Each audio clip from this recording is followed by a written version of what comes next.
আসসালামু আলাইকুম ওয়া রাহমাতুল্লাহ। সংগ্রামী ছাত্র বন্ধুগণ, আমরা খেলাফত মজলিস ঢাকা মহানগর আওতাধীন উত্তরা মডেল জোনের উদ্যোগে আজকের এই বিক্ষোভ মিছিল পূর্ব সমাবেশে একত্রিত হয়েছি। আজকে আমাদের মাঝে কেন্দ্রীয় নায়েব আমির আল্লামা আহমদ আলী কাসেমি সাহেব বক্তব্য রাখবেন, জাতির উদ্দেশ্যে গুরুত্বপূর্ণ কথা বলবেন। আমি শুধু স্মরণ করে দিতে চাই, এই 56,000 ভূখণ্ডের প্রতি ইঞ্চি মাটি পাহারাদারির জন্য আপনারা কারা কারা প্রস্তুত আছেন?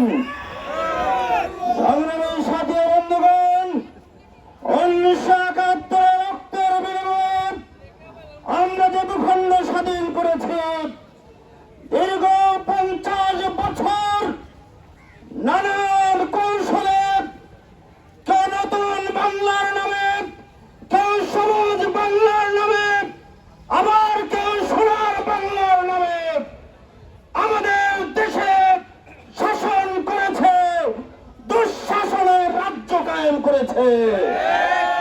আমরা হুঁশিয়ার করে দেই, জুলাইয়ের সেই সংগ্রাম, ছাত্র জনতা দীর্ঘ সংগ্রামের একটা ফলাফল অর্জন করেছে।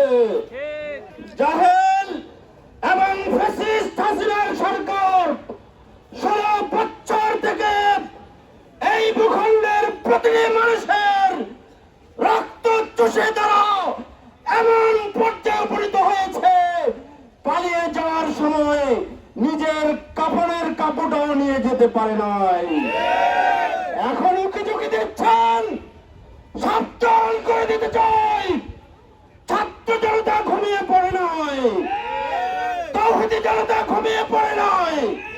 আপনি আসবেন বলে বেলকি দেওয়ার দরকার নয়, আপনাকে বাধ্যতামূলক করা হবে, বিচার করা হবে। সেই বিচারের রায় দেখে এদেশে আমার যে ভাইয়ের বুকে গুলি চালানো হয়েছে তার মায়ের দিল শান্ত হবে। আমার যে বোনকে বিধবা করা হয়েছে, যে শিশু সন্তানকে গুলি করে তার পিতামাতার কাছ থেকে কেড়ে নেওয়া হয়েছে, যেভাবে মানুষের অধিকার থেকে বঞ্চিত করা হয়েছে, সেই সমস্ত কোটি কোটি মানুষ আপনার বিচার দেখে তারা তাদের আত্মা শান্তি পাবে। শেষ বলতে চাই, দেশের বিরুদ্ধে ষড়যন্ত্র করছেন, ভাবছেন ভারত বসে, ভারতের নিজের এখন তারা শুরু হয়েছে। তারা যখন তাদের নিজেদের মধ্যে গন্ডগোল থামানোর জন্য এখন ব্যস্ত হয়েছে, এজন্য ছাত্র জনতা স্লোগান দিয়েছে, যদি গুলি চলে, যদি বন্যায় আমার দেশের মানুষ মরে, তাহলে টান দিয়ে 7 সিস্টারকে তছনছ করে দেওয়া হবে। মনে রাখবেন, এখন দেশ সামলান নিজের, বাংলাদেশের দিকে আর কাউকে রক্ত চক্ষুর তাকানোর সুযোগ দেওয়া হবে না।